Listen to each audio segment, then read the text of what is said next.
дар бораи одамони азимҷуса мо маълумот дорем.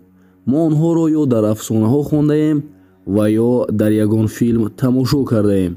Дар асри 20 археологҳо дар вақти кофтукобашон скелетҳои одамони азимҷусаро пайдо карданд, ки ин аз он гувоҳӣ медиҳад, ки одамони азимҷуса дар вақтҳои қадим дар ҳақиқатан ҳам зиндагӣ мекарданд.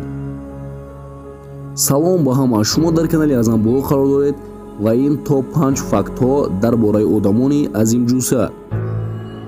бародарон, пеш аз видеоро сар кардан ба шумо як каналро бо номи Free Fire Tajikistan тавсия медиҳам, ки дар ин канал ин бародар видеои хелоам аҷоиб дорад. баъд аз тамошо кардани видео ба канали бародар гузашта подписатсия кунед. Ссилка ҳам дар комментария ва ҳам дар описанияи видео ҳаст. дар штати Висконсин, Соединёни Штати Америка, дар соли 1912 5 майи соли 1912 археологҳо дар Соединёни Штати Америка дар лаби як дарё 15 то устухонҳои одамони азимҷусаро пайдо карданд. ва чӣ хеле ки мо медонем, ин устухонҳо аз будани одамони азимҷуса гувоҳӣ медиҳад. ва ин археологҳо мегӯянд, ки вақте ки мо ин скелетҳоро ёфтем, гӯё ки онҳо дар вақташ инҳоро дар даруни қуттии махсус дохта буданд ва онҳоро зинда ба зинда алоф сар доданд. яке аз археологҳо мегӯяд, ки ин скелетҳо дар ҳақиқат ҳам аз одам аст ё ин ки аз ягон инопланетиянин. лекин як таи дигараш мегӯяд, ки на, ин скелетҳои ҳамон одамоне аст, ки дар вақти пеш дар ана ҳамин ҷо зиндагӣ мекарданд. боз 5 марти соли 1951 дар Соединёни Штати Америка археологҳо барои кофтани тилло мераванд. лекин бинед дӯстон, ки онҳо ба ҷои тилло чиро пайдо карданд. онҳо худашон мегӯянд, ки мо дар вақти пайдо кардани ин скелетҳо шок шуда будем. ин скелетҳое ки онҳо пайдо карда буданд дарозияшон 7 метр буд. ва ин археолог меравад дар як китоб мехонад, ки дар соли 1941 дар вақти ҷанги дуюми ҷаҳонӣ одамон барои тайёр кардани ҷои ҷанги худашон мешаванд ва онҳо як роҳро барои фуруд омадани ҳавопаймо месӯзанд.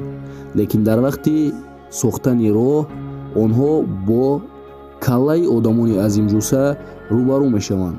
ва яке аз онҳо мегӯяд, ки як тои ин калла дарозияш аз 57 сантиметр сар шуда то 63 сантиметр буд.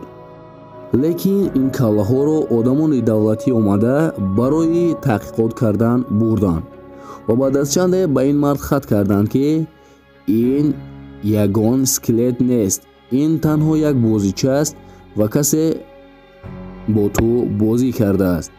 лекин ин мард аз гуфтаҳои онҳо қонеъ намегардад ва бовар намекунад. ба гуфти шумо чӣ дӯстон, ин дар ҳақиқат косахонаи сар аст ё ин ки ягон бозича? фикрҳои шумо оидиен дар комментария. боз як чилики бузурги одамро дар Египет дар солҳои 2012 пайдо карданд. моҳи марти соли 2012 дар сайтҳои интернетӣ ин чилик пайдо шуда буд ва баъдан одамон кофтукоб карданд, ки ин аксро ба сайтҳои интернетӣ ки мондааст. ва баъдан он одамро меёбанд ва мегӯянд, ки ин аксро ту аз куҷо пайдо кардӣ, ин монтаж аст ё ин ки ҳақиқат дорад. ва ин мард ин одамро гирифта ба хонааш мебарад ва ин чиликро нишон медиҳад ва мегӯяд, ки ин чиликро якчанд сол пеш аксашро ба ман равон карда буданд ва ман ин чиликро бо нархи $300,000 харидорӣ кардам. ва одамҳо ин чиликро гирифта барои таҳқиқот мебаранд, ки бифаҳманд ин чилик дар ҳақиқат аз одам аст ё ин ки ягон бозича. аммо баъд аз таҳқиқотҳо маълум мешавад, ки ин чилик дар ҳақиқатан ҳам дар як вақтҳо ба як одам тааллуқ доштааст.